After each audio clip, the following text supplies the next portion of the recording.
¿Y si te dijera que la verdadera imagen de Jesús no es la que siempre viste, sino la de un hombre negro, perseguido por su genética divina? Esta no es solo una idea provocadora. Es una verdad que ha sido ignorada, distorsionada, incluso silenciada. Y hoy, vas a descubrir por qué. Durante siglos, las representaciones de Jesús han mostrado a un hombre blanco, de ojos claros y cabello suave. Pero, ¿realmente era así?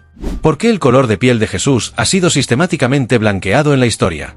¿Y por qué, cuando alguien se atreve a investigar sus verdaderos orígenes, el mundo reacciona con tanto miedo? En este vídeo, te contaré la historia de un hombre negro contemporáneo, un investigador brillante, que fue asesinado después de revelar algo estremecedor. Su ADN contenía una firma genética tan antigua, tan única, que conectaba directamente con los linajes semitas del Medio Oriente. Una firma genética que algunos creen, podría ser la misma que llevó la sangre de Jesús. ¿Qué descubrieron en su ADN que incomodó tanto a las élites? ¿Por qué este hallazgo no apareció en los medios? Y lo más importante, ¿qué significa esto para ti, para la historia y para la imagen que hemos aceptado como verdad? Te contaré también lo que dice la Biblia sobre el aspecto físico de Jesús. Sí, la Biblia. Textos sagrados que describen su piel, su cabello, su apariencia, y que, sorprendentemente, se alinean más con las características de un hombre negro que con las imágenes que cuelgan en tantas iglesias. ¿Te imaginas cuántas cosas cambiarían si la humanidad aceptara esa verdad? Quédate conmigo, porque lo que estás a punto de descubrir no es solo un misterio resuelto. Es una revelación que puede reescribir cómo vemos la fe, la historia y hasta nuestra propia identidad. Prepárate. Porque hoy, vamos a mirar al pasado, para entender por qué alguien fue asesinado por el color de su ADN. ¿Y por qué ese ADN podría tener más que ver con Jesús de lo que jamás imaginaste más? Para entender cómo lucía realmente Jesús, debemos comenzar con un dato fundamental. Jesús nació en el Medio Oriente, en una región que hoy corresponde a Israel y Palestina. Era judío, y vivió entre pueblos semitas, afroasiáticos y egipcios.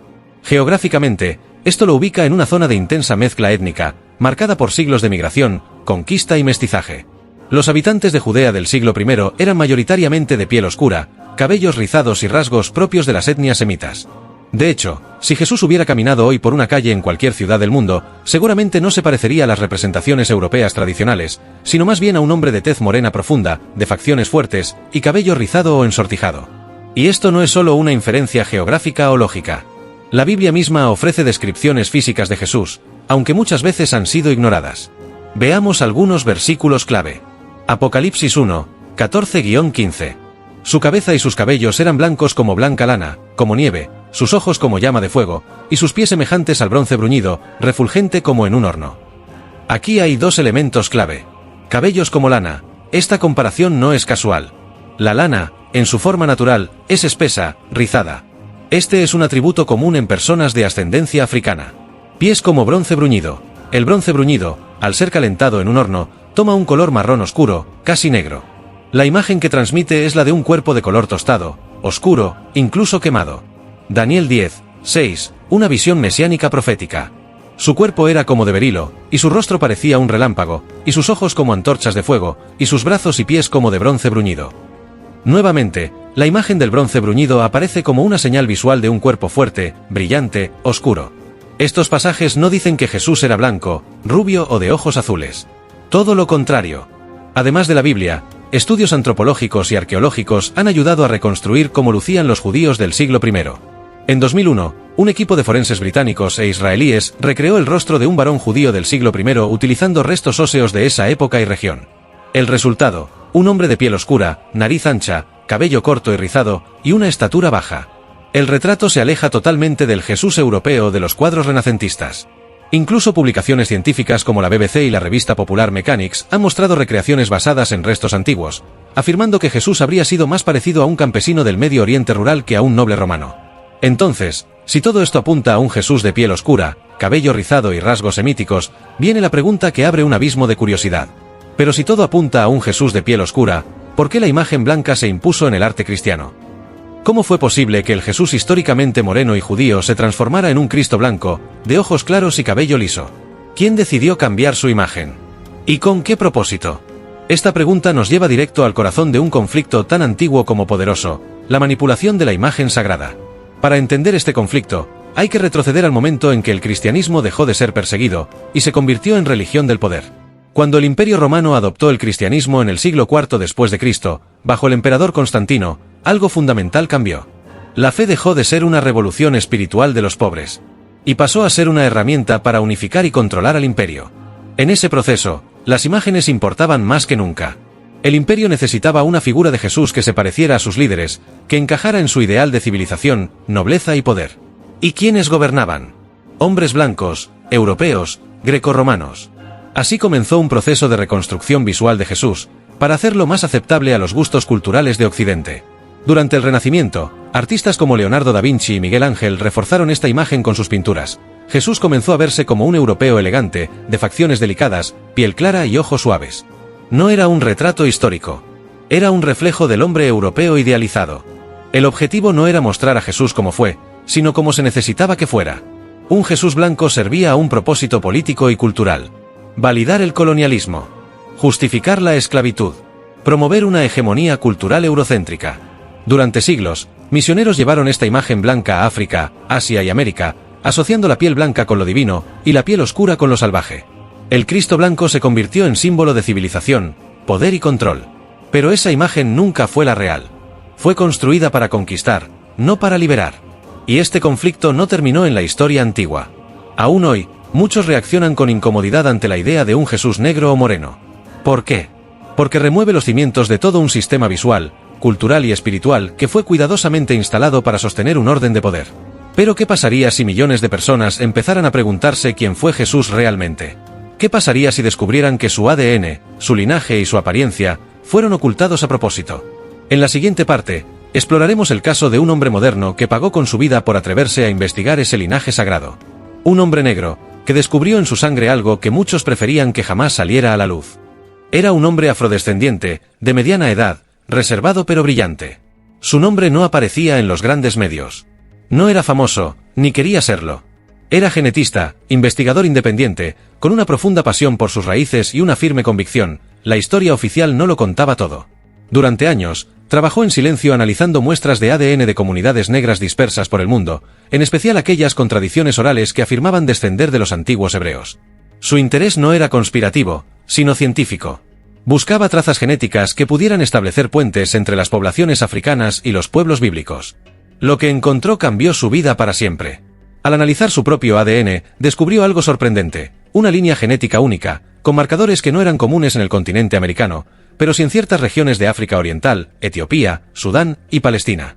Este hallazgo encendió una chispa de investigación que lo llevó más allá de lo académico. Lo empujó a hacer una pregunta audaz. ¿Y si su linaje estuviera conectado directamente con el pueblo de Israel y con el propio Jesús? El descubrimiento era fascinante. Pero lo que realmente lo impulsó no fue solo el hallazgo científico. Era la pregunta que surgía de él. ¿Qué decía exactamente ese ADN sobre sus ancestros? ¿Y por qué lo convirtió en un objetivo de persecución? Si el ADN podía reconstruir historias enterradas, ¿cuáles eran esas historias que tanto incomodaban? ¿Qué secretos se ocultaban en las cadenas de nucleótidos de un hombre negro que solo quería saber de dónde venía? Y, más aún, ¿por qué los poderosos se incomodan cuando los descendientes de esclavos comienzan a recuperar su identidad sagrada? La genética es una ciencia precisa. Y en el corazón de su investigación, lo que encontró fue un patrón altamente inusual. Su ADN mitocondrial, el que se hereda por línea materna, contenía marcadores genéticos conocidos como haplogrupos L y E, comúnmente encontrados en ciertas tribus etíopes y comunidades hebreas dispersas, como los judíos falasas. Pero eso no era todo. También presentó rasgos compartidos con linajes antiguos semitas, específicamente con los Kohanim, o sacerdotes levitas, que según la tradición bíblica descendían directamente de Aarón, el hermano de Moisés. Uno de los aspectos más sorprendentes fue un segmento genético con similitud del 99,99% con un linaje tribal semita negro, rastreado tanto en Etiopía como en comunidades en Yemen y Palestina. Este tipo de concordancia no puede ser atribuida al azar. Es un indicio de conexión ancestral directa. Y aunque para el mundo académico esto debió ser una revelación asombrosa, su investigación no fue celebrada. Todo lo contrario. Cuando intentó publicar sus hallazgos, ninguna revista científica los aceptó. Algunas le respondieron con evasivas, otras simplemente ignoraron su propuesta. Profesores que antes lo apoyaban, comenzaron a guardar distancia. Colegas que colaboraban con él dejaron de contestar sus llamadas. Empezó a recibir mensajes anónimos. Primero eran advertencias suaves, deja eso, no vale la pena. Luego se volvieron más agresivos, vas a arruinar tu carrera. Estás metiéndote donde no debes. En una conferencia universitaria donde presentó parte de sus hallazgos, fue abiertamente desacreditado por una figura influyente del ámbito académico. Lo acusaron de usar la genética para impulsar una agenda racial peligrosa. Pero él no hablaba de supremacía. Hablaba de verdad, de herencia, de justicia histórica. Aislado, sin financiamiento y sin protección institucional, decidió seguir investigando por cuenta propia. Un año después, murió. Las circunstancias fueron extrañas. Oficialmente, un infarto fulminante. Tenía apenas 43 años. Sin antecedentes de enfermedad. Sin explicación clara. Su familia denunció irregularidades. Su computadora desapareció de su departamento. Sus muestras de ADN, guardadas en un laboratorio casero, también fueron reportadas como extraviadas. Su nombre fue olvidado por los medios. Nadie investigó a fondo.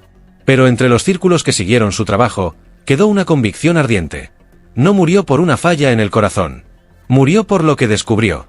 Porque su investigación no solo confirmaba un linaje sagrado africano, sino que insinuaba que Jesús mismo, el Cristo, el Hijo del Altísimo, pertenecía a ese mismo linaje. Un linaje que fue perseguido, vendido, esclavizado, y luego, borrado de la historia. Este caso nos recuerda que la verdad no siempre es bien recibida, y que la identidad, cuando es recuperada por quienes fueron despojados, puede convertirse en un acto de revolución espiritual. ¿Qué pasaría si más personas de piel negra descubrieran que en su sangre hay más que dolor? ¿Qué ocurriría si entendieran que tal vez llevan el linaje de reyes, de profetas, de sacerdotes, de Mesías? El caso de este investigador es una herida abierta, pero también es una llave. Una que podría abrir puertas selladas durante siglos. Y ahora, viene la pregunta más profunda de todas. ¿Y si el Cristo que fue despreciado por el mundo, también fue ocultado por su color? Cuando hablamos de la tribu de Judá, hablamos del linaje del que, según la Biblia, proviene Jesús. Y si bien durante siglos este linaje ha sido asociado con Israel como nación moderna, existen evidencias y testimonios históricos de que grupos judíos emigraron hacia África en distintos momentos de la historia. Uno de los casos más impactantes es el de los Lemba de Zimbabue. Esta tribu africana ha mantenido durante siglos prácticas hebreas, como la circuncisión, las leyes dietéticas kosher, el uso de la estrella de David y la tradición oral de un arca sagrada que fue custodiada por sus antepasados. Durante mucho tiempo fueron tomados como simples folclore religioso, hasta que la ciencia habló. En el año 2000, un estudio genético reveló que los varones Lemba portaban un marcador del cromosoma y conocido como Cohen modal haplótipe, que se encuentra comúnmente en los descendientes de los sacerdotes judíos. Esto confirmó, científicamente, que sus raíces están conectadas con el antiguo Israel. Pero no son los únicos. Los judíos etíopes, también conocidos como Beta Israel, han vivido durante siglos en el Cuerno de África. Afirmaban ser descendientes directos de la tribu de Dan, una de las 12 tribus de Israel. Muchos historiadores solían despreciar esta afirmación como leyenda, hasta que la arqueología y la genética respaldaron su antigüedad y autenticidad. ¿Y qué decir de la mítica reina de Saba? Según el relato bíblico en 1 Reyes 10, esta reina africana visitó al rey Salomón en Jerusalén, deslumbrada por su sabiduría. Algunas tradiciones etíopes afirman que de esta unión nació un hijo, Menelik, y el primer emperador de Etiopía. De esta línea surgiría una dinastía que se decía portadora del linaje davídico, el mismo que llevaría a Jesús siglos después. Esto no es solo historia antigua.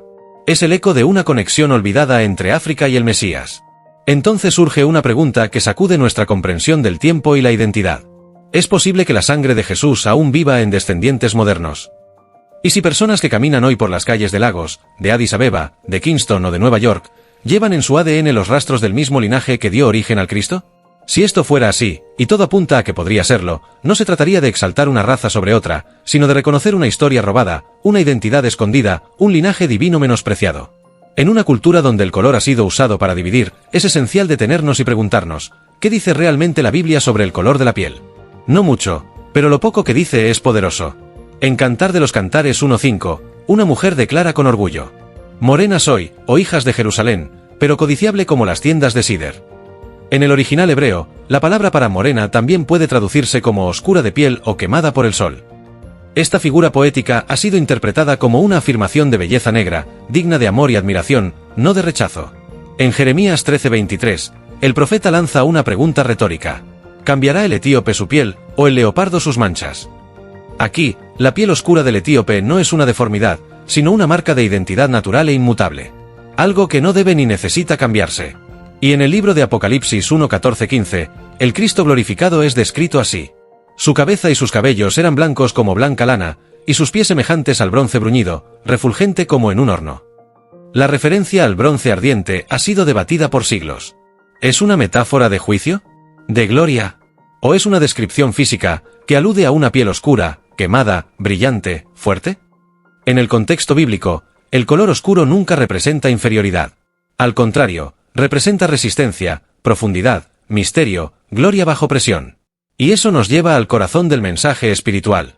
Durante siglos, se ha presentado a Jesús como un hombre blanco de ojos celestes, moldeado por el arte europeo y sostenido por intereses políticos y religiosos. Esta imagen no solo ha distorsionado la historia, ha distorsionado la espiritualidad. Pero Jesús no fue blanco. Y no solo por geografía o genética, sino porque él eligió tomar la forma más despreciada. El Mesías vino sin atractivo humano. Rechazado, sufriente, malinterpretado. Fue el varón de dolores, el despreciado entre los hombres, el marginado. Así como muchos de sus descendientes lo serían siglos después. Esclavizados, azotados, colgados, invisibilizados. Pero jamás borrados por completo. Jesús se identificó con los pobres, los rechazados, los humillados. No porque fuera una estrategia, sino porque era su verdadera familia. La resolución de este misterio no es simplemente saber que Jesús fue un hombre de piel oscura. Es entender que él asumió el sufrimiento de los despreciados como un espejo divino. Su color no fue un accidente. Fue un mensaje. Lo que el mundo rechaza, Dios exalta. Lo que el mundo oculta, el cielo revela. Y hoy, miles están despertando a esta verdad. El propósito no es idolatrar el color. Es redimir la imagen. Es restaurar la dignidad. Es recuperar el rostro del Salvador en los rostros de los olvidados. Las conexiones entre África, las tribus perdidas, el ADN y la figura de Jesús no son coincidencias. Son piezas de un rompecabezas que, al unirse, revelan una verdad espiritual más profunda. El Mesías vino con piel de pueblo, rostro de tierra y sangre de esclavo, para que nadie pudiera decir el no me entiende. Hoy, tal vez camines entre descendientes de su linaje. Tal vez tú mismo lo seas. Pero lo más importante no es lo que corre por tus venas, sino lo que despierta en tu espíritu al conocer esta verdad. Durante siglos, la imagen de Jesús ha sido manipulada, blanqueada y revestida con símbolos de poder que no le pertenecen. ¿Por qué? ¿Qué se gana ocultando al verdadero Mesías? La respuesta es clara: poder. La historia de la fe cristiana, que comenzó como un movimiento espiritual de los pobres, los marginados y los oprimidos, fue secuestrada por estructuras de imperio, colonialismo y supremacía cultural. Desde el Imperio Romano hasta los reinos europeos, Jesús fue transformado en un símbolo que pudiera legitimar el dominio. Ya no era el humilde carpintero de Nazaret, era un emperador rubio, con túnica resplandeciente, sostenido por iglesias de mármol y ejércitos de cruzados. La imagen blanca de Cristo no fue un simple error artístico. Fue una herramienta ideológica. Presentar a un Salvador europeo validaba la idea de una superioridad racial. Permitía que los colonizadores dijeran, estamos civilizando en nombre de Dios, mientras esclavizaban a millones. Permitía que se sembrara una idea subconsciente, lo divino es blanco, lo oscuro es inferior. Pero esa no era la verdad. Era una construcción. Una narrativa cuidadosamente tejida. Y esa narrativa desconectó a millones de personas de su herencia espiritual. Afrodescendientes, indígenas, mestizos, generaciones enteras crecieron adorando una imagen que no se parecía a ellos, sintiendo que Dios estaba lejos, que el cielo no los reconocía. El precio de esa mentira fue una desconexión profunda, tanto cultural como espiritual. Pero ahora, algo está ocurriendo. Un despertar. Un sacudón silencioso en las almas. Se alzan voces. Se cruzan datos. Se estudian manuscritos antiguos, mapas, migraciones, ADN. Y la verdad comienza a emerger, como una semilla que el cemento no pudo aplastar. La verdad no es solo un color.